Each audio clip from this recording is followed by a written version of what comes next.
नमस्कार। News room में आप सभी का स्वागत है। केंद्र सरकार किसानों की समस्याओं को सुलझाने और उन्हें हर तरह से राहत पहुंचाने वाले फैसले लगातार कर रही है। प्रधानमंत्री नरेंद्र मोदी ने अपने तीसरे कार्यकाल की शुरुआत ही किसान कल्याण सम्मान निधि की किस्त जारी करके की थी। कृषि क्षेत्र की किस्मत संवारने और किसान कल्याण की दिशा में तमाम कदम उठाने का जहां आम किसान स्वागत कर रहे हैं, वहीं किसान हित का नाम लेकर अपनी राजनीतिक रोटियां सेकने वाले कुछ किसान संगठन यह मानने को तैयार ही नहीं है कि मोदी सरकार किसानों के लिए कुछ कर रही है। जनता ने मोदी सरकार को तीसरी बार शासन करने का जनादेश दिया, मगर अपने को किसान संगठनों का प्रतिनिधि बताने वाले कुछ लोगों को यह बात पच नहीं रही है। किसानों के नाम पर आंदोलन करने को सदैव आतुर रहने वाले यह आंदोलनजीवी अब राज्य विधानसभा चुनाव में बीजेपी को हराने का आह्वान कर रहे हैं। इसलिए सरकार से लगातार सवाल पूछने वाले किसान संगठनों से ही आज हम कुछ सवाल कर रहे हैं। पहला सवाल यह है कि केंद्रीय मंत्रिमंडल ने कृषि क्षेत्र से संबंधित 7 बड़े कार्यक्रमों के लिए करीब 14,000 करोड़ रुपए के परिव्यय को जो मंजूरी दी है, क्या इससे किसानों और कृषि क्षेत्र का भला नहीं होगा? हम आपको बता दें कि इस फैसले में डिजिटल कृषि मिशन और फसल विज्ञान के लिए योजना भी शामिल है। प्रधानमंत्री नरेंद्र मोदी की अध्यक्षता में हुई केंद्रीय मंत्रिमंडल की बैठक में यह फैसला किया गया। सूचना और प्रसारण मंत्री अश्विनी वैष्णव ने मंत्रिमंडल में लिए गए निर्णयों की जानकारी देते हुए कहा कि कैबिनेट ने 2817 करोड़ रुपए का डिजिटल कृषि मिशन और फसल विज्ञान के लिए 3,979 करोड़ रुपए की योजना को मंजूरी दी है। उन्होंने कहा कि कृषि शिक्षा और प्रबंधन को मजबूत करने के लिए 2,291 करोड़ रुपए के कार्यक्रम के साथ पशुधन के टिकाऊ स्वास्थ्य के लिए 1,702 करोड़ रुपए की योजना को भी मंजूरी दी गई है। इसके अलावा मंत्रिमंडल ने बागवानी क्षेत्र के टिकाऊ विकास के लिए 860 करोड़ रुपए की एक और योजना को भी स्वीकृति दी है। अश्विनी वैष्णव ने कहा कि मंत्रिमंडल ने कृषि विज्ञान केंद्रों के लिए 1,202 करोड़ रुपए और प्राकृतिक संसाधन प्रबंधन को मजबूती देने के लिए 1,115 करोड़ रुपए की योजना को भी मंजूरी दी है। कृषि क्षेत्र से संबंधित इन 7 कार्यक्रमों के लिए कुल आवंटन 13,960 करोड़ रुपए से अधिक का है। किसान संगठनों से दूसरा सवाल यह है कि केंद्र सरकार ने अक्टूबर से शुरू होने वाले विपणन वर्ष 2024-25 के लिए खरीफ चावल खरीद का लक्ष्य 5% बढ़ाकर 485 लाख टन तय किया है और राज्यों से मोटे अनाज की खरीद बढ़ाने पर ध्यान केंद्रित करने को कहा है। क्या इससे किसानों का भला नहीं होगा?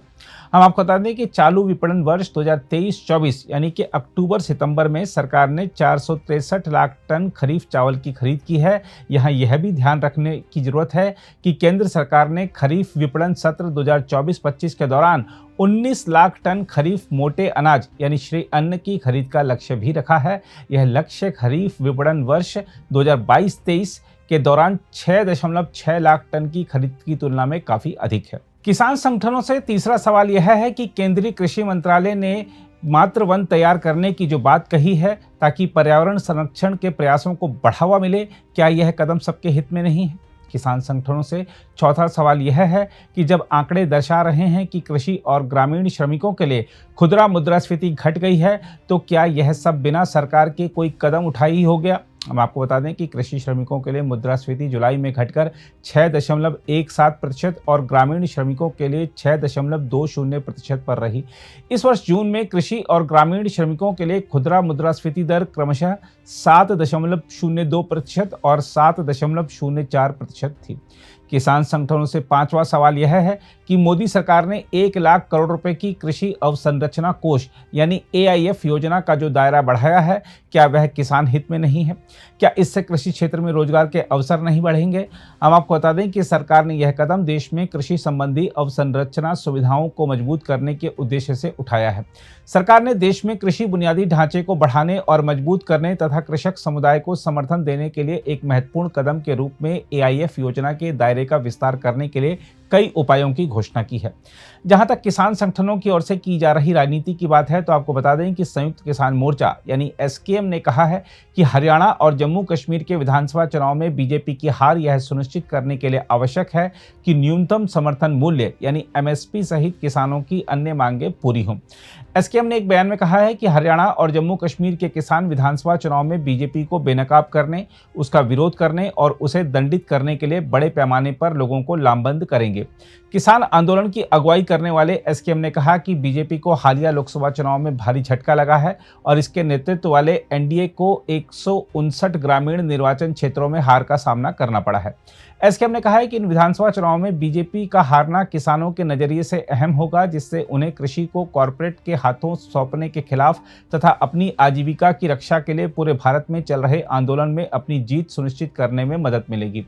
एसकेएम ने कहा है कि वह और केंद्रीय मजदूर संघों के संयुक्त मंच की हरियाणा राज्य समन्वय समितियां 7 सितंबर को हिसार में किसान और श्रमिक पंचायत आयोजित करेंगी। बहरहाल इसमें कोई दो राय नहीं कि कृषि और किसान कल्याण मोदी सरकार की प्राथमिकता है। अपने तीसरे कार्यकाल में मोदी सरकार ने अब तक जितने भी बड़े फैसले किए हैं उनमें सर्वाधिक कृषि और किसान कल्याण से ही जुड़े हैं। इसलिए किसान संगठनों को चाहिए कि वह भ्रम फैलाने की बजाय इस बात पर निगरानी रखें कि सरकार की ओर से जो फैसले किए गए हैं उसका लाभ हर किसान को मिले और इन योजनाओं का क्रियान्वयन में कहीं कोई गड़बड़ी नहीं होने पाए। किसान संगठन के जो प्रतिनिधि खुलेआम किसी खास दल को हराने का आह्वान कर रहे हैं, उन्हें किसानों के मंच से ऐसा ऐलान करने की बजाय चुनाव में अपना पर्चा दाखिल करने के बाद अपनी चुनावी सभा से ऐसे बयान देने चाहिए। अगर आप भी लेना चाहते हैं देश दुनिया की तमाम जानकारी तो आज ही सब्सक्राइब करें हमारे चैनल को।